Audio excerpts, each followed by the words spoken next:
and welcome everybody to another episode of the Austin Tech Leaders podcast, brought to you by Coltech. This week I've got the great pleasure of being joined by Alex Lisle. Alex is the CTO at Kryptowire. Surprisingly, when the first conversation, I wasn't aware of this, but Alex is a fellow Brit, been over in Austin now, helping build some of the best tech teams around. And yeah, I want to have a conversation with him today about his experiences and his time he spent over in Austin. So Alex, I'll give you a little bit of an introduction. Why don't you let us know a bit more about yourself and, the bit what you're doing at the moment?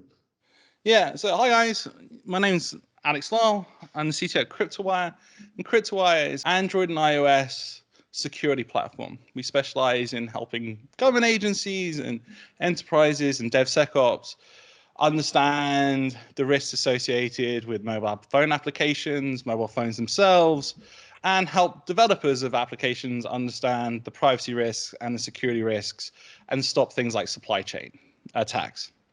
And before that, I was the chief architect at a company called AlienVault, which was acquired by AT&T.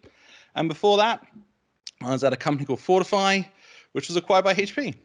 Great track record of helping build tech businesses for acquisition. The plan when you joined those businesses, was it like a built to sell model, or is it this type of thing happened as it grew? I don't think you can really make a company with the idea of selling it, right? Yeah. I mean, like, you really have to focus on the idea of going to IPO. I don't know about other companies, but typically the companies I've been at are VC backed. You have numbers, and the idea is ideally to disrupt a market or create a new market. So like Fortify, it's static analysis. It was very new at the time. It was one of the first companies that ever did static analysis. And the idea was to create a new market to sell to with the idea of IPOing. And then the other company, AlienVault, the idea was to disrupt the SIM market with the idea of IPOing. The realistic thing back then is a lot of like larger companies, they see the value in that, and they decide it's cheaper to acquire the company than it is to develop the tech themselves. And you really had to have extraordinarily strong growth year on year to really break into the IPO market. I think that's changed significantly with the advent of SPACs. I think that idea of being able to IPO and not necessarily go straight to sort of like acquisition is much stronger now. And I think that's a good thing. Regardless of what the realistic outcomes are going to be, you have to really focus yourself on the idea of you're going for IPO, you're not going for acquisition. And I think it cheapens your brand if it becomes known that you're shopping yourself around to be acquired. So the journeys that you've been on in the previous businesses, obviously you've been Austin based. You've seen a lot of change and a lot of developments within the Austin tech market. We spoke about it off camera and before. So what is it that's made Austin such a hotbed for tech growth, for tech businesses? First, you really need to have a good university which is pumping out strong computer engineers, which Austin obviously has. And then Austin has been a tech hub for a while. It was much more about the silicon side of things. AMD's always been headquartered here, and there was up in West Palmer Lane area and things like that. There was always the bigger guys. Dell was obviously here, Silicon Labs was here, but the software guys, when I really came to Austin, which is 6-7 years ago, a lot of it was not so much startup. There was some small startup scenes here, but there were a lot of bigger companies here. eBay, Apple, Microsoft. They had offices here. I think the critical mass that sort of built up was when there was obviously Austin Ventures, and there's a few other VC companies in Austin. But when the other VCs sort of started to be more acceptable with people being in Austin and companies being in Austin, the sort of unofficial 40 miles from Sand Hill Road sort of like became less of a thing. I think that's really when things started to take off and a lot of startups became more trendy. And then it sort of becomes a self-feeding prophecy, isn't it? Yeah. The best way of attracting smart people is to have smart people work for you, and that's definitely been the case with Austin, and it's just gone strength to strength. The other thing is like San Francisco is a great place. I love San Francisco, but the cost of living there, especially as you get a bit older and you maybe have a wife, you have some kids, you look at how much you're paying there, you look at what you can get in Austin, and then you start seeing there's a similar scene there, then that attracts a lot of slightly older guys people who are sort of looking more of a place to settle down and raise their children. Well, I think that attracts a lot of people as well. Yeah, it's someone on a previous episode that where I was speaking to, one of the guests mentioned that it used to be in times gone by, it still is now obviously, but in times gone by you'd walk into a coffee shop and you can throw like a stone and it would just hit a software engineer when you're in San Francisco, and that's more and more becoming the case in Austin. The population is, the demographic of people is a lot more based around, the software engineering tech people, because as you say, the university and the growth of the businesses and people joining the town because of that, because they're seeing tech startups there. So loads of techies come. Then there's more offshoots of startups that come off those businesses because they may work for a business that's been acquired and then they start off their own business, or they And get it's an easier idea to from get there. the VC funding because the VC Yeah. guys are happy with you being in Austin, and it's an easier sell. And then COVID exacerbated that, I think, as well. It's weird where I live, there's new families moving in and they're all from California, they're all from companies, all usually tech companies, are all from California. It's been a strange phenomenon. You see a lot of guys moving from the Valley to here. So You mentioned it there, but was it like a very noticeable change or shift once the sort of VCs started looking further afield from sort of Silicon Valley, and actually once they put their sights on, okay, we're happy for you to be here rather than being around the corner from us? Once that happened, was it a noticeable change quite quickly that these businesses start sprouting up, or was it sort of more organic? I think it sort of went on a sort of exponential curve where it sort of started off quite small and then started building very quickly. I mean, when I first moved to Austin, when we first decided, at Alien Vault, not to have an engineering team in the Valley, but to have an engineering team in Austin, we had a very small footprint of an office. We thought we had like 3 people in it. And we thought that office might, have some engineers and stuff and might grow to like 20 people, 30 people. But, where we were, in San Mateo, that would be the main office and the biggest place. And we just noticed within the space of 2 years, just like I think 30 or 40% of that San Francisco office moved to Austin. Just moved to Austin. And that office in Austin, even though it wasn't our headquarters, was by far the biggest office. There'd be like 200 people in that office. As that happened, as more people sort of from the Valley moved here, I think that's what opened up the VCs, because you're talking to VCs in a lot of ways is almost personal relationships, and when they see people that they respect and people that they've done business with are moving there, then that becomes a lot more of a, like, less of an ask to have, to put money there. It feels less of a risk. And I think when that builds a critical mass, then it opens the floodgates. And it helps that some VCs have decided that, that they're going to have offices here as well. I think that helps as well. So 100%, and it just grows on from there, as you say. Once one person starts doing it, the next, and it follows up. Your journey to Austin, or your career, has been really, really interesting. Obviously, you've worked for startups that have been acquired and grown. But what made you decide Austin as the place that you wanted? Is it just because where you was working, you wanted to come out there, and that's where all the team started getting built, or did you make a conscious decision that's a great place to be? it was actually pure fluke. It didn't really even enter our minds to come to Austin at the time. We were looking at where to put the engineering team, and then a good friend of the company and a good friend of mine, he was just happened to be in Austin, and he suggested, look, hey, why don't you come here? Why don't you check it out? And we just had a 2-person team in Austin who were sales guys, and so it was a weird thing though. Like, usually, this is a friend of mine's story, but he's like, you can usually convince anyone to move to San Francisco, but we can never convince anyone who lived in Austin to move to San Francisco, right? And in fact, a friend of ours moved from San Francisco to Austin and wouldn't move back. And so it was interesting because those 2 sales guys, we just couldn't get them to move. So we decided, well, we want them, so we're going to put a team and, we'll build a sort of small offices there. So we came to that offices and we just looked around, and it was just a really interesting place. And then there was UT, and it was like, well, this is a place that could have a big impact. And so that's why we just started it on that sort of whim, that idea that, hey, it has an attraction. These people, you can't seem to move these guys. There's a ready engineering pool here that, you can leverage. That's what made that decision. But it's a very organic one. It wasn't, it was just through circumstance and then, it changed so much so quickly. I think that was the other thing. It just, once that shift happened for us, within 3-4 years, we just started seeing it everywhere. You wouldn't have to explain to people why you're in Austin. When I first moved here, some people were like, oh, why are you moving there?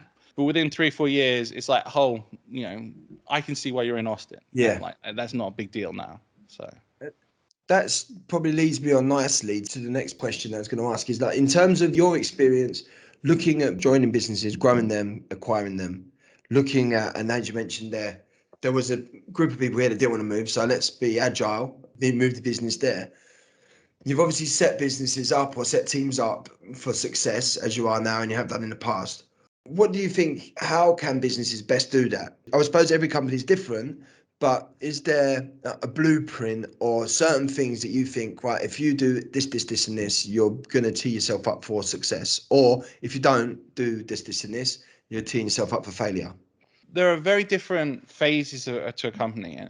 And again, I'm talking more of a company that wants to be VC backed, wants to sort of go for that hyper growth phase, right? So first, you've got to be in a market that will support that. You've got to make that decision. Is this a lifestyle business? And there's nothing wrong with a lifestyle business, guys. I have a lot of friends who have a lot less stress than I do, who make very nice livings, right? There's nothing wrong with that. But you've got to understand the market you're going into. What is the size of that market, right? And then you've got to really understand that, almost not really religion, but you've got to be very clear on what you think you can bring to that market, which will disrupt that market. So you've really got to talk to a whole bunch of people and really understand not what their proposed solutions are, but what their pains are. And not just, gripes, but, what are you going to spend money on? Because that's what you really want to know. And then once you've done that, it's all about building that MVP, building. And then, you build these plans, and the companies that succeed are the ones who are ready to toss out that plan. Because I guarantee you're wrong, right? You've got to be vehemently focused on the fact that you're right, but you have to be willing to realize at a moment's notice that you're wrong. And so you have to be incredibly flexible. Like, that's the thing you got to understand. You've got to understand the market. You've got to understand the problem that you're trying to solve. But you've got to understand that, your plans will change. I mean, there's that sort of cliche thing about Mike Tyson. Everyone has a plan until Mike Tyson hits them. It's very much true in the market as well. It's like everyone has a plan on what they think the market will be and what their solution to the problem will be, until they actually get in that market and they find out that's not true. And the companies that build those sorts of very elaborate plans and try and stick to them, I see them end up in death marches.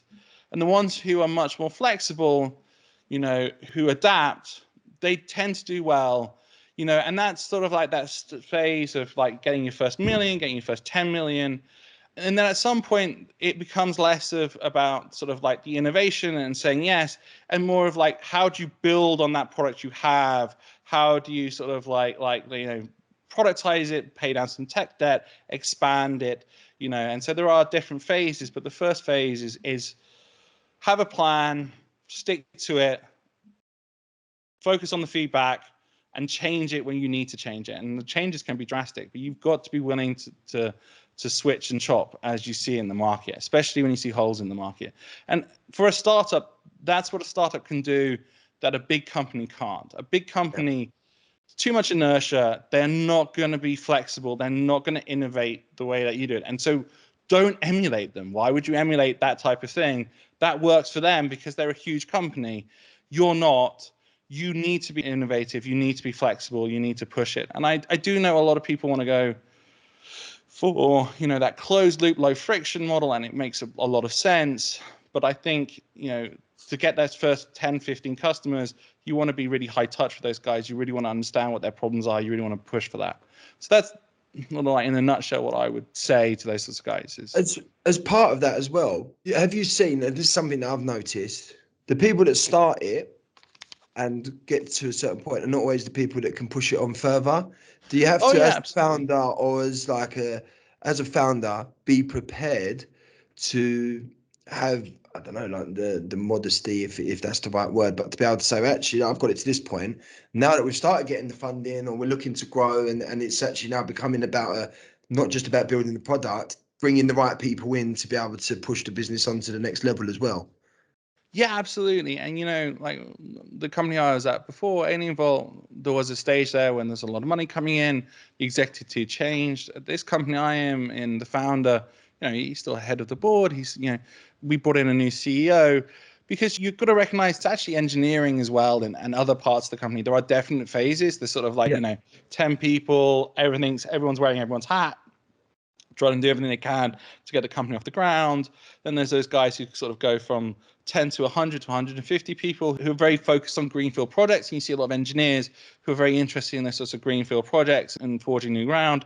And then you sort of see the guys who come on after that, who are probably slightly more risk adverse, want something that's a bit more stable, and are very happy to sort of build on a framework that someone else has built. Obviously, a lot of people focus on founders, and a lot of people focus on the C-suite, but you see that as well in the people who are attracted to different parts and different phases of the company. And you have to accept that.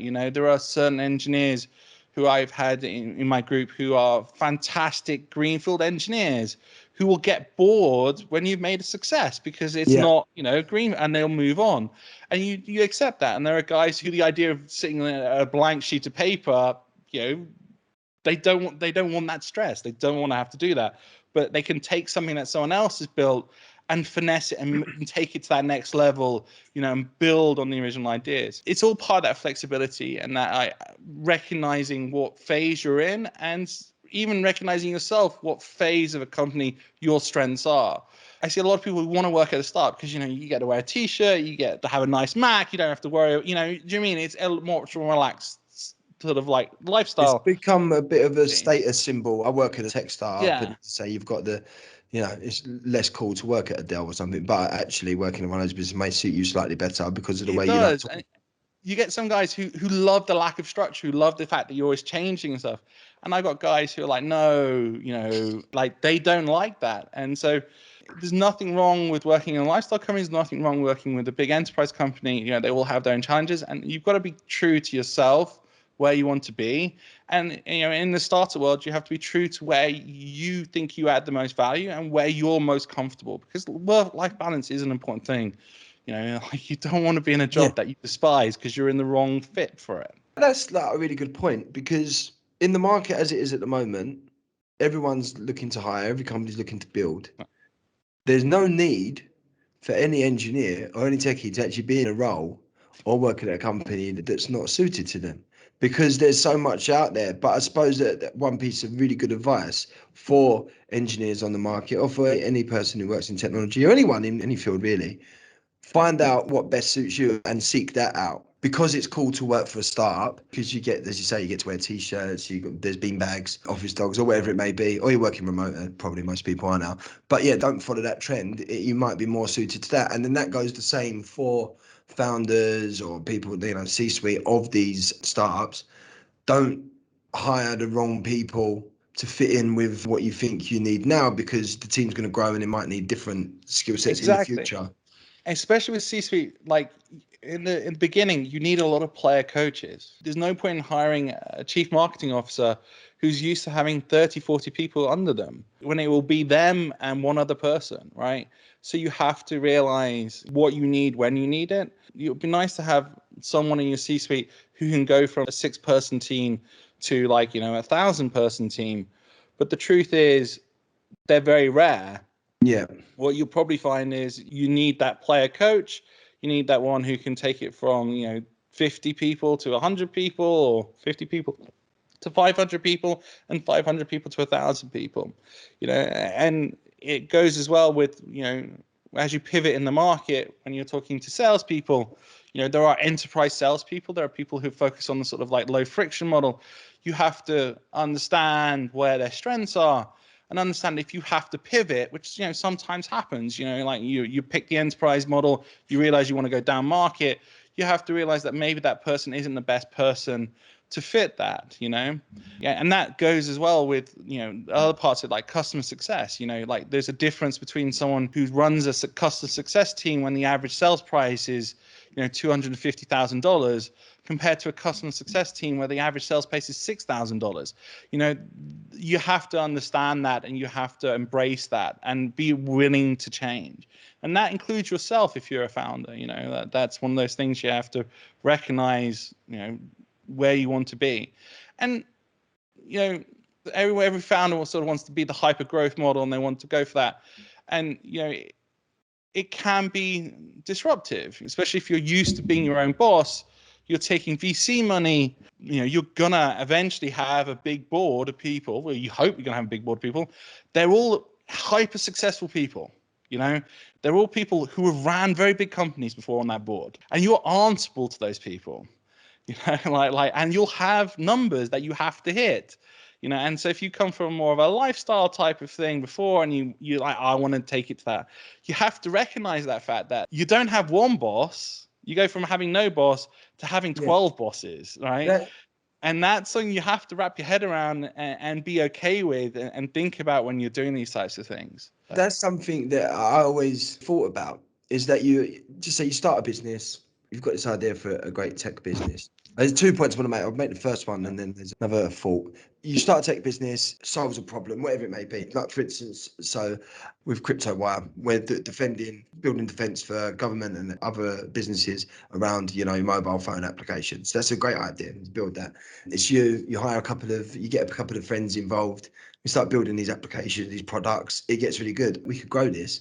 Everything you do is what you want to do. If you want to work at it at this time, if you want to deliver it, wherever it is, whatever you want to do, that's down to you. All of a sudden, you think, actually, this could be quite a good idea. We could expand this business, but we need to get some funding. You get some funding, all of a sudden, it's not just down to you. You've got people to answer to. So that must have an effect mentally on people, because it's like, hang on a minute, I want to work in this way, but I've got to come in now and sit down and tell you how we're going about it. And the VCs are the people that, and again, obviously, once you go through the funding rounds, you join someone that has the same ideas of you and someone you can work with. But as it gets bigger, they may have a different idea of where the business is going to go, and then it's not exactly what you want to do. So your company becomes something else. If you hit your number, you're a genius. Yeah. Right. So that all your ideas are sacrosanct. If you hit your numbers, like if you hit your growth targets and all the rest of it, then obviously, like you're the golden boy, or the golden goose. That's fine. But you have to be cognizant of that fact that you are answerable to them. Like you sold a vision, you pitched something. You're like, this is where the market is. This is why I think we'll disrupt it. And you ultimately, with those quarterly board meetings, you're going to be there. You're going to have your PowerPoint. You have to explain it, and you're going to be explained to a bunch of people who probably have either been in your position, or have been around for so long that they're VCs who've been in a bunch of board meetings of far more successful companies than yours, and know the questions to ask, and all that stuff that you try and do to sort of hide some of the negative stuff. It's not going to work, right? They're going to be, and you have to be ready for that. So, and some founders struggle. I mean, like, I'm out of date on the statistics. I think like 1 in 6 VC-backed companies succeed. No, I'm not sure what don't go bankrupt. I think it's probably a better one. Like, if you got a really good VC, like who really knows what they're doing, I think it's like 1 in 5. And then those numbers get even more depressing. You get from make over 1 million to make over 10 million to make over 100 million. It's like 1 in 10, 1 in 100 or something. It's a difficult thing. It's a difficult thing. You have to recognize that stuff, and you have to recognize that you're talking to people who have been through it, who have survived those odds, and you're going to be answers for them. But if you hit your numbers, guys, you'll be a genius. Don't worry about it, right? They'll all back you to the hill. That's the other thing as well with VCs. It's great getting a term sheet, but you've got to really feel like you're comfortable. You can work with these people. You have to be able to work with them. It's not always as well about the amount of money that you get, because it might actually in the long run be better to raise a smaller amount, because expectation is less in that sense, or the percentage you keep is is more, so that the second time you raise, you get actually more. So rather than getting 50 million the first time, you get 20 and then 30. You And have to actually having that justify it. plan. Yeah, there are doors that get open. I mean, a VC has a Rolodex. People will ignore your email, but if you're a VC-backed company, there's a lot more clout to those emails, and they'll do the CISO dinners. They'll do they have that network which you can Yeah. leverage, which helps the companies. So there are a lot of tangible benefits Yeah. to having the right VC, and it's not just money. In fact, the valuations is important, and obviously the money is important, but you got to understand why you want the money, what you want to do with that money, but also what benefits a VC brings to the table. And there are a lot, like you do see a lot more doors open, especially at bigger companies, if you're with the right VC. They value the VC's opinion. The VC likes you so much they put X millions of dollars into you. That's a great recommendation, and that does open doors.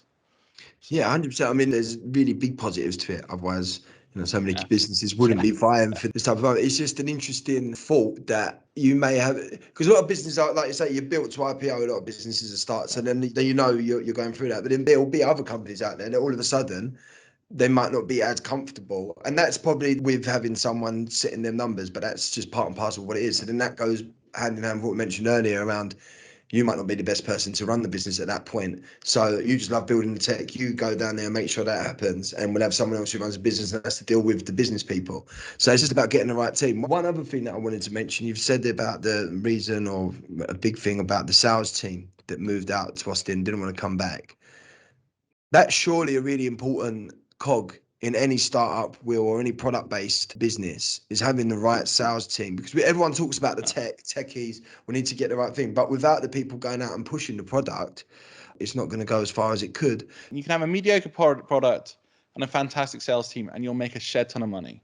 You Yeah. can have the best product in the world, right, and a bad sales team, and you can go bust. And you see it all the time. There's this idea, especially in tech, that somehow the best tech wins. It's not true at all. Not in the slightest is that true. The best tech does not always win, right? It doesn't, right? The market dictates it, and who can address that market, who can sell to that market wins, right? You've got to think about that, and that's the truth there. You see a lot of tech companies that started not really by sales guys, they're started by guys in tech, and there can be that sort of pervasive sort of way, like, oh, well, salespeople, made my teeth itch, I'm not really, but you've really got to be really up on who you're getting in there and who you're using to sell stuff to. And also knowing what market you're addressing and where in the market you're addressing, and getting a salesperson who can help you address that side of the market, and being very clear that you might be wrong there and you might have to move to a different salesperson, right, who addresses a different part of the market. It happens, it sucks when it does, but that's just the nature of the beast. The tech's very, very important, but the sales guys, are not far behind. You've got to have a sales team and a marketing team who can tell people why that tech is the best tech, is incredibly important.